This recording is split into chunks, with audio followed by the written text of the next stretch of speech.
বেসরকারি বিশ্ববিদ্যালয়ের ছাত্র পারভেজ হত্যার প্রতিবাদে দেশের বিভিন্ন স্থানে ছাত্র দলের বিক্ষোভ। পাবনার ঈশ্বরদীতে বৈষম্য বিরোধীদের সাথে উত্তেজনা।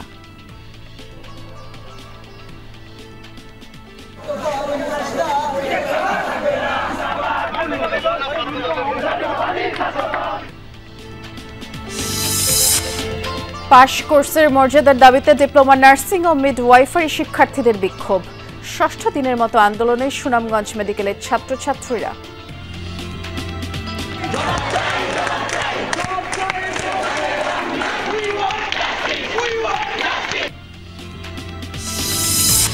শরীয়তপুরে নিলামের শর্ত ভঙ্গ করে পদ্মার তলদেশ থেকে বালু তোলার অভিযোগ ঠিকাদারি প্রতিষ্ঠানের বিরুদ্ধে। হুমকিতে ডান তীর রক্ষা বাঁধ সহ বিভিন্ন স্থাপনা।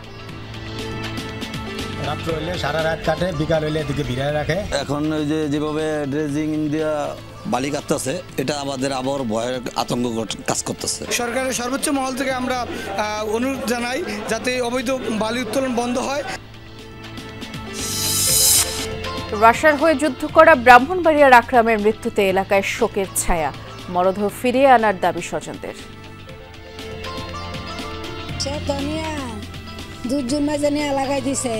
আমার ছেলের লাশটা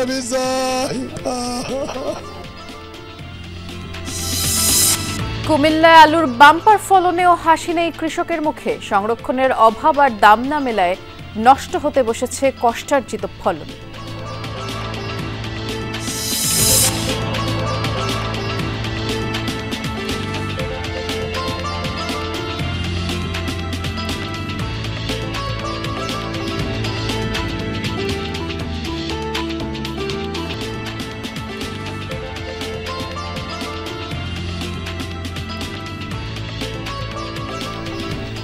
শুভেচ্ছা। বিরতিহীন সংবাদ ছাড়া দেশের সবাইকে আমন্ত্রণ জানাচ্ছি। নুসরাত বৃষ্টির সাথে আছি। শিরোনামগুলো শুনছিলেন। রাজধানীর প্রাইম এশিয়া বিশ্ববিদ্যালয়ের শিক্ষার্থী জাহিদুল ইসলাম পারভেজ হত্যার বিচার দাবিতে বিভিন্ন জেলায় বিক্ষোভ করেছে ছাত্রদল। হত্যাকাণ্ডের জন্য বৈষম্য বিরোধী ছাত্র নেতাদের দুশ্চিন্তারা। পারভেজকে নিজেদের কর্মী জানিয়ে ৪৮ ঘন্টার মধ্যে বৈষম্য বিরোধী দুজনকে গ্রেফতার করা না হলে কঠোর আন্দোলনের ঘোষণা দিয়েছে ছাত্রদল। এদিকে এই হত্যার ঘটনায় এরই মধ্যে ৩ জনকে গ্রেফতার করেছে পুলিশ। তাদেরকে ৭ দিন করে রিমান্ড দিয়েছেন আদালত। প্রাইম এশিয়া বিশ্ববিদ্যালয়ের শিক্ষার্থী পারভেজ হত্যার বিচারের দাবিতে বিক্ষোভ মিছিলের আয়োজন পাবনা ঈশ্বরদী সরকারি কলেজে। কর্মসূচিতে হাজির কলেজ শাখা ছাত্রদলের নেতাকর্মীরা। একই সময়ে গ্রাফিতি আঁকতে ক্যাম্পাসে হাজির হয় বৈষম্য বিরোধী ছাত্রছাত্রীরা। মুখোমুখি অবস্থানে উত্তেজনা ছড়ায় দুপক্ষের মধ্যে। ৩ শিক্ষার্থী আহত হয়েছে বলেও দাবি করে বৈষম্য বিরোধী শিক্ষার্থীরা। সাধারণ শিক্ষার্থীদের অভিযোগ, দেয়াল লিখন মুছে ফেলা নিয়ে আগে থেকেই ছাত্রদল এবং বৈষম্য বিরোধী শিক্ষার্থীদের মধ্যে বিবাদ চলছিল। পারভেজ হত্যার বিচার দাবিতে জাহাঙ্গীরনগর বিশ্ববিদ্যালয়ে শান্তিপূর্ণ কর্মসূচি পালন করেছে ছাত্রদল। আয়োজিত মানববন্ধনে জড়িতদের শাস্তির দাবিতে অন্তর্বর্তী সরকারকে ২৪ ঘন্টার আলটিমেটাম দেয় বিশ্ববিদ্যালয় কমিটি। হত্যার শিকার পারভেজের স্মরণে কালো ব্যাজ ধারণ করে তারা। অবিলম্বে পারভেজ হত্যায় যারা জড়িত প্রত্যেককে গ্রেপ্তার করে আইনের আওতায় নিয়ে আসতে হবে। অন্যথায় বাংলাদেশ জাতীয় ছাত্রদল জাহাঙ্গীরনগর বিশ্ববিদ্যালয় শাখার পক্ষ থেকে আরও কঠোর আন্দোলনের কর্মসূচি দিব।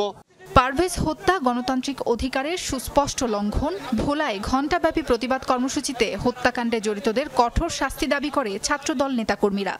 বাংলাদেশ অন্তর্বর্তীকালীন সরকার এবং বর্তমান প্রশাসন তাদের সুনির্দিষ্ট বিচারের এবং শাস্তির ব্যবস্থা করতে না পারে, তাহলে কেন্দ্রীয় ছাত্রদলের নির্দেশে আমরা আবারও রাজপথে দুর্বার আন্দোলন করে তুলব।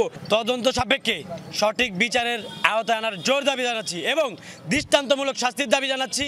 বিক্ষোভ হয়েছে নাটোরেও। নবাব সিরাজউদ্দৌলা সরকারি কলেজের সামনে মানববন্ধন করে নেতাকর্মীরা। যশোরে বক্তাদের দাবি, পারভেজ হত্যা পূর্ব পরিকল্পিত। ছাত্রলীগের ধাঁচে মবের পুনরাবৃত্তি করছে বৈষম্য বিরোধী ছাত্রনেতারা।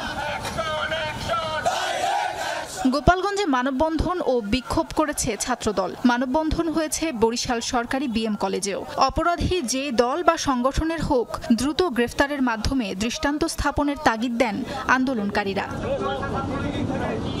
সাবরিনা লিজা, যমুনা নিউজ।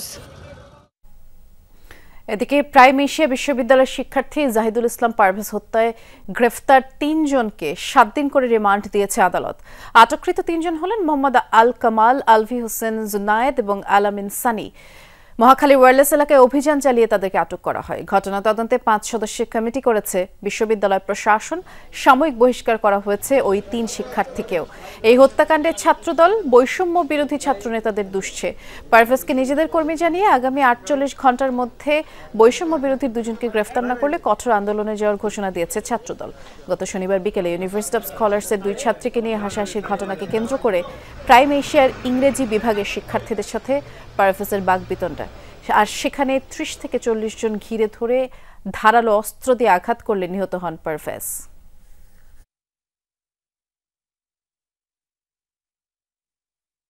তারা তো অবশ্যই ইনভলভ ছিল। আমরা সিসি ক্যামেরা সবকিছু মিলেই আমরা যেটা ইনভেস্টিগেশন প্রাইমারি লেভেলে করেছি, যে 3 জন মানে ইনভলভ ছিল মেইনলি, তাদের আমরা সাময়িকভাবে বরখাস্ত করেছি এবং একটা আমরা তদন্ত কমিটি গঠন করে দিয়েছি প্রক্টোরিয়াল বডি থেকে 5 সদস্য বিশিষ্ট। ডিপ্লোমা ইন নার্সিং ও ডিপ্লোমা ইন মিডওয়াইফারি কোর্সকে স্নাতক বা ডিগ্রি পাস কোর্স সমমান করার দাবিতে দেশের বিভিন্ন স্থানে বিক্ষোভ ও মানববন্ধন করেছেন শিক্ষার্থীরা। দুপুরে সিলেট কেন্দ্রীয় শহীদ মিনার থেকে মিছিল বের করেন নার্সিং প্রতিষ্ঠানের শিক্ষার্থীরা। নগরের বিভিন্ন সড়ক ঘুরে জেলা প্রশাসক কার্যালয়ে গিয়ে তারা অবস্থান নেন, স্মারকলিপি জমা দেন জেলা প্রশাসকের কাছে। আন্দোলনকারীরা বলেছেন, এইচএসসি পাশের পর তারা 3 বছরের ডিপ্লোমা কোর্স করলেও ডিগ্রি পাশের সনদ পান না, যা চরম বৈষম্য। একই দাবিতে রংপুরে প্রেস ক্লাবের সামনে মানববন্ধন করেন সরকারি বেসরকারি নার্সিং ইনস্টিটিউটের ছাত্রছাত্রীরা। স্মারকলিপি দেন জেলা প্রশাসকের কাছে। দাবি আদায় না হলে কঠোর কর্মসূচির হুঁশিয়ারি দিয়েছেন আন্দোলনকারীরা। এছাড়া সাতক্ষীরা, টাঙ্গাইল, জয়পুরহাট সহ আরও কয়েক জেলায় বিক্ষোভ মানববন্ধন করেন বিভিন্ন নার্সিং প্রতিষ্ঠানের শিক্ষার্থীরা।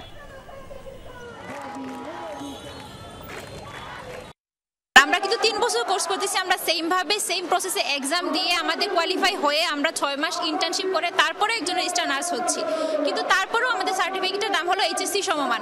এটা কিভাবে যুক্তিযুক্ত হয়? আমাদের 48 ঘন্টার মধ্যে যদি আমাদের দাবিটা পূরণ না হয়, সেক্ষেত্রে আমরা কঠোর আন্দোলনের দিকে যাব। সুনামগঞ্জ মেডিকেলের শিক্ষার্থীদের আন্দোলনও 6ষ্ঠ দিনে গড়ালো। একাডেমিক ও প্রশাসনিক কার্যক্রম শাটডাউন কর্মসূচি পালন করছেন তারা। সকালে কলেজের প্রশাসনিক ও একাডেমিক ভবনের ফটকে তালা এবং প্রতীকী রক্তাক্ত অ্যাপ্রন ঝুলিয়ে আন্দোলনে নামেন শিক্ষার্থীরা। কালো ব্যাজ ধারণ করেন তারা। পর্যাপ্ত ওয়ার্ড সুবিধা এবং হাসপাতাল চালুর বিষয়ে সুনির্দিষ্ট রোডম্যাপ এবং কর্মসূচিতে হামলার বিচার সহ দাবি না মানা পর্যন্ত এই কর্মসূচি চলবে বলেই জানায় আন্দোলনকারীরা।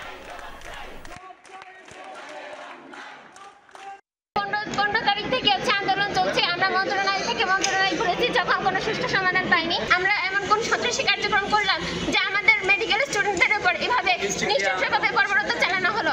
গতকালকে আমাদের সড়ক অবরোধে 5 মিনিটের মাথায় আর্মিরা এসে আমাদের ভাই বোনদের গুরুতরভাবে আহত করে। নিলামে বিক্রি করা হলো মাঝ পদ্মার বালুর স্তূপ। শর্ত ভঙ্গ করে বালুর স্তূপের পরিবর্তে নদীর তলদেশ থেকে অন্তত 30টি অবৈধ ড্রেজারে বালু উত্তোলন করে বিক্রির অভিযোগ ঠিকাদারি প্রতিষ্ঠানের স্বত্বাধিকারী রয়্যাল মাঝির বিরুদ্ধে। পানি উন্নয়ন বোর্ড বলছে, অপরিকল্পিত বালু উত্তোলনে হুমকিতে প্রায় 1.5 কোটি টাকা ব্যয়ের পদ্মার ডান্তির রক্ষা বাঁধ সহ বহু স্থাপনা।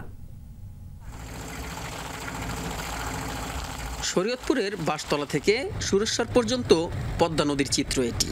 সারি সারি ড্রেজারে অপরিকল্পিতভাবে যে যার মতো করে কাটছে বালু। 1417 কোটি টাকা ব্যয় নির্মিত পদ্মার ডান্তির রক্ষা বাঁধের খুব কাছ থেকেই এই বালু উত্তোলন করছে একাধিক চক্র। গত 6 এপ্রিল প্রায় 5 কোটি টাকায় পদ্মার মাঝে থাকা স্তূপ থেকে 10 কোটি ঘনফুট বালু নিলামে বিক্রি করে নড়িয়া উপজেলা প্রশাসন। শর্ত অনুযায়ী নদীর তলদেশ থেকে বালু কাটতে পারবে না ঠিকাদার, অথচ ঠিকাদার কার্যাদেশ মানছে না বলে অভিযোগ উঠেছে। কিনার থেকে বালু কাটতেছি, কারণ কিনারে না কাটলে আমরা ওই জায়গায় যাইতে পারবো না, কাটতে পারবো না। এটা আমরা খননের মাধ্যমে একটা চ্যানেল করে আমরা ভিতরে আস্তে আস্তে ঢুকবো। প্রশাসনিক লোক আছে, তারা দেখে যদি বলে যে না এই জায়গায় তোমরা কাইটো না, তোমরা সরে যাও, তাহলে আমরা সরে যাব। শর্ত মানা হচ্ছে, যদি ড্রেজার যারা চালায় তারা যদি শর্তের ব্যত্যয় করে আমরা এটা দেখব। 2016 সাল থেকে 2018 সাল পর্যন্ত পদ্মার ভাঙনে বসতি হারায় এই জনপদের 20,000 পরিবার। 2024 সালে নির্মাণ কাজ শেষ হওয়া ডান্তির রক্ষাবাঁধটি ক্ষতিগ্রস্ত হলে আবারও ভয়াবহ ভাঙনের আশঙ্কা করছে স্থানীয়রা। শতে শতে ডেজার বালু কয়েকটা নিয়ে যায়, রাত্র হইলে সারা রাত কাটে, বিকাল হইলে এদিকে বিড়ায় রাখে। এখন ওই যেভাবে ড্রেজিং ইন্ডিয়া বালি কাটতেছে, এটা আমাদের আবার ভয়ের আতঙ্ক কাজ করতেছে। এইখান থেকে পরিত্রাণের জন্য সরকারের সর্বোচ্চ মহল থেকে আমরা অনুরোধ জানাই যাতে অবৈধ বালি উত্তোলন বন্ধ হয়। এভাবে বালু উত্তোলন ডানতির রক্ষাবাদের জন্য হুমকি উল্লেখ করে উপজেলা প্রশাসনকে তা বন্ধ রাখার অনুরোধ জানিয়েছে পানি উন্নয়ন বোর্ড। পানি উন্নয়ন বোর্ডের পক্ষ থেকে বলা টেকনিক্যাল রিপোর্টে উল্লেখ করা হয়েছে যে শুধুমাত্র ড্রেস ম্যাটেরিয়াল সেখান থেকে অপসারণ হবে, সেই ক্ষেত্রে অবশ্যই তলদেশের কোনো বালি সরানো যাবে না। শর্ত সাপেক্ষে সাকশন মেশিনের অনুমোদনটি দেওয়া হয়েছে, কিন্তু শর্তে কিন্তু বলা হয়েছে যে এটির জমির যে স্বাভাবিক উচ্চতা সেটি তাদের বহাল রাখতে হবে। এর যদি ব্যত্যয় ঘটে তাহলে কিন্তু আমরা আইন প্রয়োগ করব। পদ্মা নদীর 3 কিলোমিটার এলাকা জুড়ে অপরিকল্পিতভাবে বালু তোলা হচ্ছে। SM Shakil, Jamuna news, Shariatpur. দিনাজপুরের বিরলে কৃষক ভবেশ চন্দ্র রায়ের মৃত্যুর ঘটনায় থানায় হত্যা মামলা করেছে পরিবার। বিকেলে বিরল থানায় 4 জনের নাম উল্লেখ সহ অজ্ঞাত আরও 3-4 জনকে আসামি করে মামলা করেন ভবেশের ছেলে স্বপন চন্দ্র রায়। মামলায় বলা হয় 1 ও 2 নম্বর আসামি আতিকুর ও রতন দাদুন ব্যবসায়ী। তাদের সাথে ভালো সম্পর্ক ছিল ভবেশের। 1 বছর আগে তাদের কাছ থেকে মাসিক 3,250 টাকা সুদের বিনিময়ে 25,000 টাকা ধার নেন, তবে অভাবের তাড়নায় মূল টাকা পরিশোধ করতে পারেননি। আর এরই জেরে গত 17 এপ্রিল বিকেলে বাড়ি থেকে ভবেশকে ডেকে নেয় আসামিরা। সন্ধ্যার পরে পরিবারকে ফোন করে ভবেশের অসুস্থতার কথা জানায়। পরে দিনাজপুর মেডিকেলে নেওয়া হলে চিকিৎসক মৃত ঘোষণা করেন। বাদী অভিযোগ করেছেন আসামিরা বাড়ি থেকে ডেকে নিয়ে পরিকল্পিতভাবে ভবেশকে হত্যা করেছে।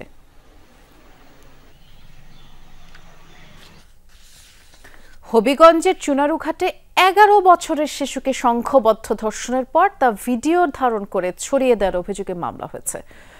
দুপুরে 3 জনের নাম উল্লেখ সহ 4 জনের বিরুদ্ধে নারী শিশু নির্যাতন দমন ট্রাইব্যুনালে মামলাটি করেন ভুক্তভোগীর ভাই। মামলায় বলা হয় 3 এপ্রিল স্থানীয় একটি বাগানে ছাগলকে ঘাস খাওয়াতে যায় শিশুটি। সেখানে ইকরতলি গ্রামের শফিক, বাপ্পি, মনির সহ 4 জন তাকে গলায় ছুরি ধরে পালাক্রমে ধর্ষণ করে। মোবাইলে পুরো ঘটনা ভিডিও ধারণ করে এবং কাউকে জানালে হত্যার হুমকিও দেয় এই ধর্ষকরা।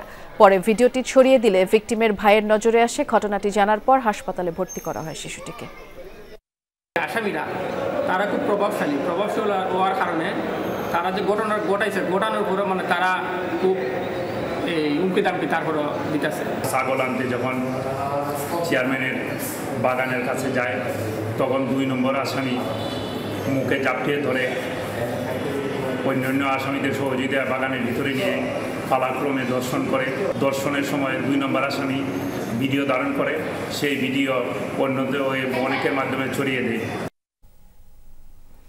ব্রাহ্মণবাড়িয়ার আশুগঞ্জের ছেলে আকরাম সচ্ছলতা আনতে পাড়ি জমায় রাশিয়ায়। 2.5 মাস আগে সে রুশ বাহিনীতে যোগ দেয় আর ইউক্রেনের সাথে যুদ্ধে মিসাইলের আঘাতে প্রাণ হারায়। শোকের ছায়া এখনো কাটেনি ওই পরিবারে। স্বজনরা জানিয়েছে মূলত নাগরিকত্ব দেয়া আর বাড়তি সচ্ছলতার কথা বলেই রুশ বাহিনীতে নেওয়া হয় আকরামকে, দেয়া হয় যুদ্ধ প্রশিক্ষণও। আর এখন মৃত্যুর পরে মরদেহের খোঁজ নেই। সংশ্লিষ্টদের সহযোগিতা কামনা করছে পরিবারটি।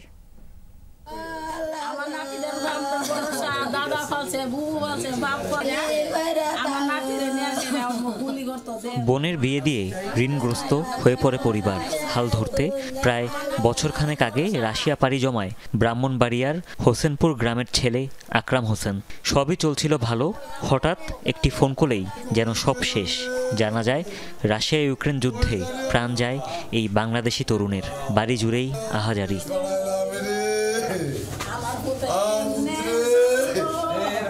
স্বজনরা জানায় রাশিয়া গিয়ে প্রথমেই একটি চীনা কোম্পানিতে ওয়েল্ডারের কাজ করত আকরাম। বাড়তি সচ্ছলতা আনতে দালাল মারফত চুক্তিতে রুশ বাহিনীর হয়ে অংশ নেয় ইউক্রেনের বিরুদ্ধে যুদ্ধে। 13 এপ্রিল থেকেই ছিল যোগাযোগ বিচ্ছিন্ন। পরে 18 এপ্রিল আরেক বাংলাদেশি সহযোদ্ধা জানায় ইউক্রেনে মিসাইল হামলায় মারা গেছে আকরাম। সে তো নিয়া 2 জন মাঝে নিয়ে লাগাই দিছে, আমার ছেলেরে বিক্রি করে দিছে নিয়ে সেরা। আমার ছেলে কইছে আম্মা আমি ঘুমুত্তরটা শোয়ালে ফোন দিমু। আমার ছেলে দিয়ে আর ফোন দিল না, আমার ছেলে আর ফোন দিল না। আমার ছেলে কোনো রাশিয়ান ভাষাও জানে না, 15 দিন ট্রেনিং করে ইউক্রেন পাঠাই দিছে। আমি আমার ছেলের লাশটা আমি দেখতাম, আমি আতায়া মাতায়া আমি দাপন কাপন করতাম চাই, আমার ছেলের লাশটা আমি চাই। 5 ভাই বোনের মধ্যে সবার বড় আকরাম।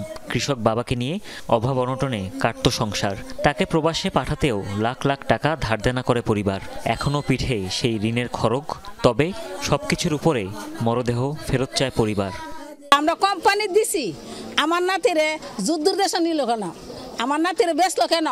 দেশের নাগরিকত্ব দিবে, টাকার প্রলোভন দেখে ওখানে ওই সেনাবাহিনীতে নিয়ে গেছে।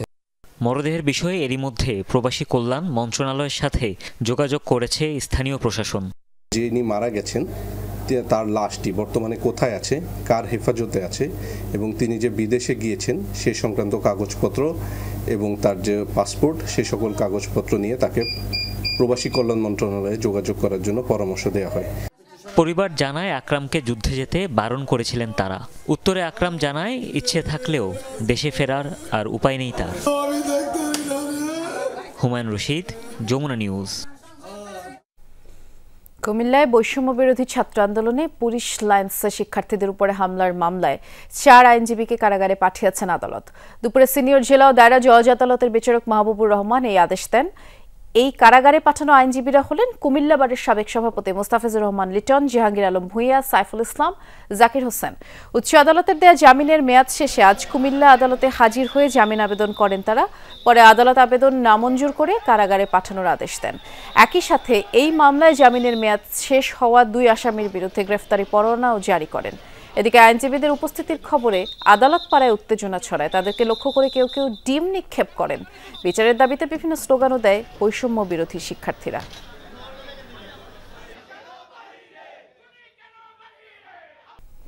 শেরপুর সদরে সড়কের পাশের একটি ধানক্ষেত থেকে এক ব্যক্তির মরদেহ উদ্ধার করেছে পুলিশ। সকালে মির্জাপুর কান্দিপাড়া বিএম কলেজের পাশের একটি জমি থেকে আব্দুল লতিফ নামের এক অটোরিকশা চালকের মরদেহ দেখতে পায় স্থানীয়রা। পরে পুলিশে খবর দিলে মৃতদেহ উদ্ধার করা হয়। খবর পেয়ে ঘটনাস্থল পরিদর্শন করেছেন পুলিশ সুপার। প্রাথমিক ধারণা শ্বাসরোধে লতিফকে হত্যার পর অটোরিকশা নিয়ে পালিয়েছে দুর্বৃত্তরা।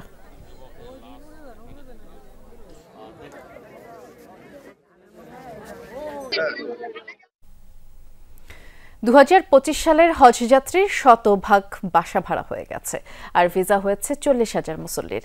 নির্ধারিত সময়ের আগে সবার ভিসার কাজ শেষ হয়ে যাবে, সেই সাথে লাগেজ বিড়ম্বনাও দূর হবে। হজের সেবার মান বৃদ্ধি নিয়ে সৌদি আরবের প্রতিনিধি দলের সাথে বৈঠক শেষে ব্রিফিং এসব কথা জানিয়েছেন ধর্ম মন্ত্রণালয়ের অতিরিক্ত সচিব মতিউল ইসলাম।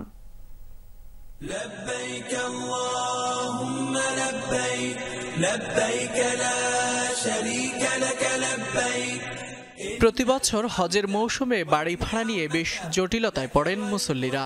এজেন্সিগুলোর গড়িমসিতে সময়মতো বাড়ি ভাড়া না করায় দেখা দেয় ভিসা জটিলতা, ফলে ঘটে ফ্লাইট মিস করার মতো অনেক ঘটনাও।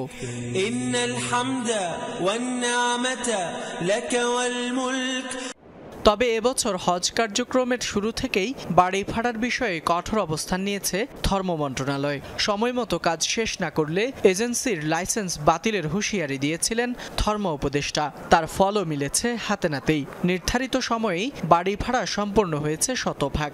ইতিমধ্যে ভিসাও হয়েছে 40,000 হজযাত্রীর। ভিসার প্রোগ্রেস ইনশাআল্লাহ অনেক ভালো। ভিসা ইতিমধ্যে প্রায় 40,000 মতো ভিসা হয়ে গেছে। সকালে হজের সেবার মান বৃদ্ধি নিয়ে সৌদি আরবের প্রতিনিধি দলের সঙ্গে বৈঠক করেন। পরে বৈঠকের বিষয়ে কথা বলেন ধর্ম মন্ত্রণালয়ের অতিরিক্ত সচিব। আর বাড়ি ভাড়া না হলে কেউ ভিসার আবেদন করতে পারে না। তো বাড়ি ভাড়া আমরা আজকে সকালে ফাইনাল নিউজ পেয়েছি যে আমাদের 100% হজযাত্রীর বাড়ি ভাড়া সম্পন্ন হয়েছে।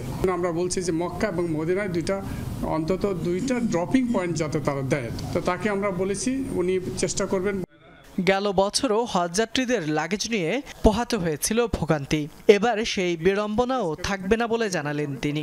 বললেন, লাগেজ ডেলিভারির জন্য 2টি ড্রপিং পয়েন্ট ঠিক করা হয়েছে। হজ ক্যাম্পে হবে বাংলাদেশ সংসদ ইমিগ্রেশন, বোর্ডিং এবং চেক ইন আমাদের হজ ক্যাম্প থেকে হবে, এবং সৌদি আরবের প্রি অ্যারাইভালটা শাহজালাল ইন্টারন্যাশনাল এয়ারপোর্ট থেকে হবে। চলতি বছরও রোড টু মক্কার অধীনেই হজের কার্যক্রম পরিচালিত হবে। বাংলাদেশ অংশের ইমিগ্রেশন হজ ক্যাম্পে আর সৌদি অংশের ইমিগ্রেশন হবে শাহজালাল বিমানবন্দরে। ফয়সাল মাহমুদ, যমুনা নিউজ, ঢাকা। লালমনিরহাট জেলা পরিষদ মিলনায়তনে দুর্নীতি দমন কমিশনের গণশুনানি অনুষ্ঠিত হয়েছে। সকালে জেলার সমাজসেবা অধিদপ্তর, হাসপাতাল, শিক্ষা কার্যালয় সহ সরকারি বিভিন্ন দপ্তরের বিরুদ্ধে 106টি অভিযোগ নিয়ে গণশুনানি শুরু হয়। এতে সেবা প্রাপ্তিতে হয়রানির শিকার জনসাধারণ তাদের অভিযোগসমূহ সকল সরকারি দপ্তর প্রধানদের উপস্থিতিতে কমিশনের সামনে তুলে ধরেন। প্রধান অতিথি হিসেবে এ সময় উপস্থিত ছিলেন দুদক চেয়ারম্যান ডক্টর মোহাম্মদ আব্দুল মোমেন।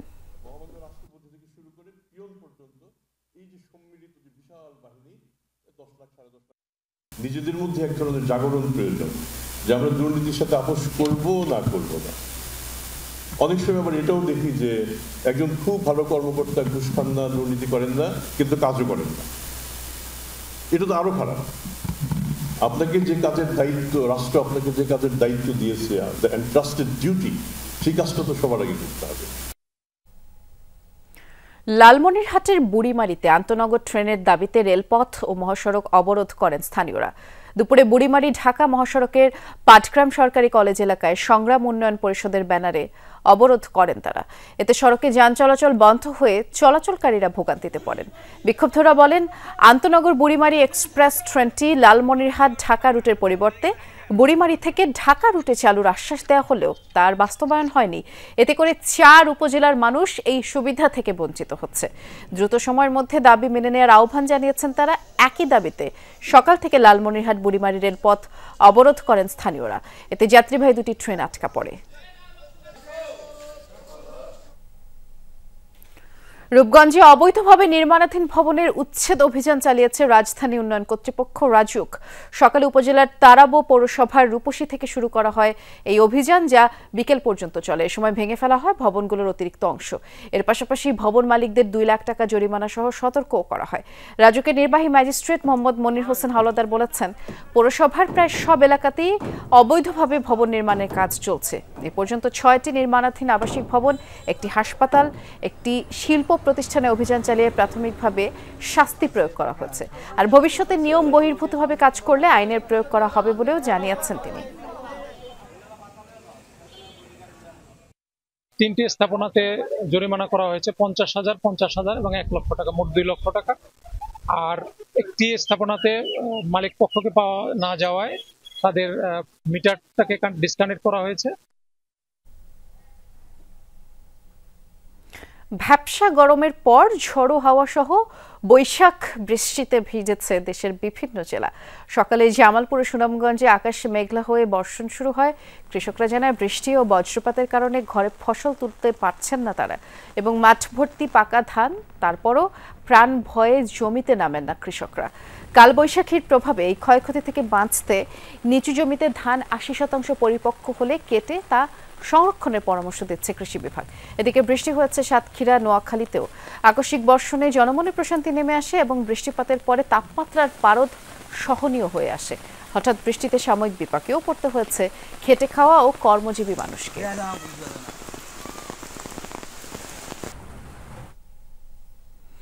কুমিল্লায় আলুর বাম্পার ফলনেও কৃষকের মুখে হাসি নেই। ভালো দাম না পাওয়া এবং সংরক্ষণের অভাবে অল্প দামে হাতছাড়া কষ্টার্জিত হাজার হাজার মন আলু। ন্যায্য মূল্যের আশায় সরকারিভাবে সংরক্ষণের দাবি কৃষকদের। কুমিল্লার বুড়িচংয়ের মোকাম ইউনিয়নের প্রায় প্রতিটি বাড়িতেই আলু সংরক্ষণের এমন দৃশ্য। এবার আলুর বাম্পার ফলনেও হাসি নেই কৃষকের মুখে। লাভের আশায় বেশিরভাগ কৃষকই ধার দেনা করে আলুর আবাদ করেন। তবে সংরক্ষণের অভাব আর দাম না পাওয়ায় নষ্ট হতে বসেছে কষ্টার্জিত ফলন, হারাতে বসেছে মূলধন। প্রচুর আলু ঘরে রয়েছে, মানুষ বিক্রি করতে পারে না। 15 টাকা ইন্টারনেট খরচ হলে প্রতি বস্তায়, এখন আলু কত হলে 20 থেকে 30 মন, 15 মন। তো যদি 1000 টাকা আলু বেছে, তারপরে গৃহস্থের ঘাট শেষ হতো না। কাঙ্ক্ষিত দাম না পাওয়া এবং সংরক্ষণের অভাবে অনেক কৃষকই আলু উৎপাদনে আগ্রহ হারাচ্ছেন। 1 ঘন্টা খেত করছি, 14,000 টাকা পুঁজি খাটাইছি, আলু ঘরে পড়ে রয়েছে। আলু দেখি করি আমার দেখা গেছে অর্ধেক পুঁজি আমার আগে না, ঘরে বসতে আছে আলু। 30-17 লাগাইছি, মনে করেন 100 মন আলু হইলো, তো মনে করেন আমার 80,000 টাকা গেল। তো 80,000 টাকা ওখানে আলুর দর মনে করেন 400 টাকা। তো আমরা শেষ বেচা দেয় কিতা আমার 40,000 টাকা নাই। তবে ক্ষতি পুষিয়ে নিতে দেশীয় পদ্ধতিতে আলু সংরক্ষণের পরামর্শ কৃষি কর্মকর্তার। জানালেন চেষ্টা চলছে সরকারিভাবে সংরক্ষণেরও। সাময়িকভাবে আমরা আমাদের কৃষকদেরকে পরামর্শ দিচ্ছি যে তারা দেশীয় পদ্ধতিতে স্বল্প সময় আলু সংরক্ষণ করে রাখবে। এর বাইরেও যদি আমরা তাদেরকে ওই সাপোর্টটা দিতে পারি সরকারি ব্যবস্থাপনায় অথবা পাবলিক পার্টনারশিপ মাধ্যমে যদি আমরা কোল্ড স্টোরেজ করতে পারি, তাহলে প্রত্যেক আলু উৎপাদনকারী কৃষক তার উৎপাদিত আলু কোল্ড স্টোরেজে জমা রাখবে অথবা সরকারি ব্যবস্থাপনায় কোল্ড স্টোরেজে জমা রাখা হবে। জেলা কৃষি সম্প্রসারণ অধিদপ্তরের তথ্য মতে এবছর জেলায় আলু উৎপাদনের লক্ষ্যমাত্রা ধরা হয়েছিল 10,254 হেক্টর জমিতে। চাষ হয়েছে 9,061 একর জমিতে। ফলন হয়েছে 22,90,078 টন, যা গত বছরের তুলনায় অনেক বেশি। খোকন চৌধুরী, যমুনা নিউজ, কুমিল্লা। চাঁদপুরের বিভিন্ন চরে এবার মরিচের বাম্পার ফলন হয়েছে। এরই মধ্যে বেশিরভাগ ফসল জমি থেকে তোলা হয়েছে এবং মরিচের এই আশাব্যঞ্জক ফলনে কৃষক বেশ খুশি, তবে শঙ্কা রয়েছে ভালো দাম না পাওয়ার। চাঁদপুরের হাইমচরের মাঝের চর এবছর আবহাওয়া অনুকূলে থাকায় মরিচের উৎপাদন বেশ ভালো হয়েছে। ফসল ঘরে তুলতে পেরে খুশি কৃষাণী। বৃষ্টি হলে আরো অনেক বেশি হইতো আলহামদুলিল্লাহ। বৈশাখ মাস তো ভরপুর থাকতো মরিচ, তো মনে করেন এবার যা ধরছে পানি আল্লাহ চেয়েছে যা। মৌসুমের মাঝামাঝি সময়ে বৃষ্টি হলে ফলন আরও বেশি হতো, যদিও দাম আরও ভালো পাওয়ার আশায় ছিলেন কৃষকরা। বর্তমানে স্থানীয় বাজারে শুকনো মরিচ কেজি প্রতি বিক্রি হচ্ছে 150 থেকে 160 টাকায়। দাম বেশি হয়েছে, পয়সা আগুয়েছি আর দানা ফেনা করে করছি স্যার, কিন্তু এই মরিচের দামে আগুইতে অন্য বছর কম হয়, মরিচ কম হয় কিন্তু দাম ভালো ছিল, এবার দাম কম। মরিচ ভালোই হয়েছে কিন্তু দাম নাই। চাঁদপুর কৃষি বিভাগ বলছে বিজলি প্লাস, বালিয়াঝুজি সহ স্থানীয় জাতের মরিচ বেশি আবাদ হয় চাঁদপুরে। জেলায় 1500 হেক্টর জমিতে মরিচ আবাদ হয়েছে। হাইমচরেই হয়েছে প্রায় 600 হেক্টর জমিতে। ভালো দাম পেতে কয়েক মাসের জন্য মরিচ সংরক্ষণের পরামর্শ দিচ্ছে কর্তৃপক্ষ। 2-3 মাস সংরক্ষণ করলেই এখন যদিও বাজার দাম আপনারা কম পাচ্ছেন, কিন্তু 2 মাস পরে আপনাদের মরিচের দাম 300-350 টাকা করে বিক্রি করতে পারবেন, এতে করে আপনারা লাভবান হবেন। চলতি বছর জেলায় মরিচের উৎপাদন লক্ষ্যমাত্রা নির্ধারণ করা হয়েছে 2000 টন। সাবরিনা লিজা, যমুনা নিউজ। বর্ষবরণ উপলক্ষে রংপুরে প্রথমবারের মতো আয়োজন করা হয়েছে সাধু মেলা। জেলার পাবলিক লাইব্রেরি মঞ্চে সুরের আরাধনা মুগ্ধতা ছড়ায় দর্শকদের মাঝে, এবং সেই আয়োজনের কিছুটা অংশ এবার আমরা দেখে নেব।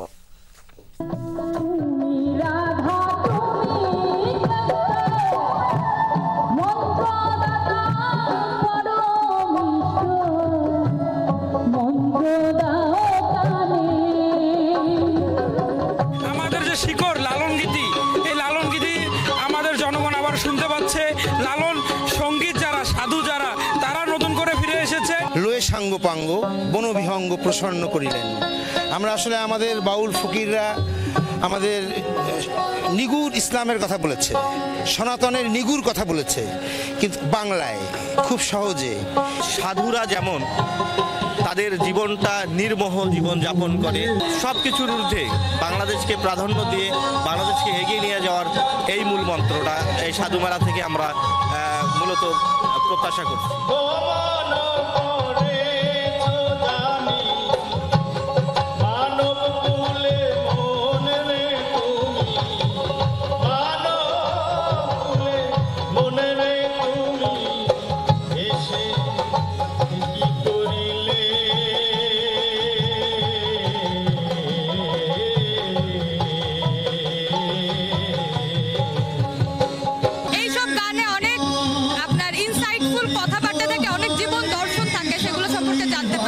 আমাদের যে পুরাতন বাউলের ঐতিহ্যবাহী গানগুলো আছে, এগুলো আসলে সবারই তো প্রাণ ছুঁয়ে যায়। ওই টানে আসা আসি বসা এখানে।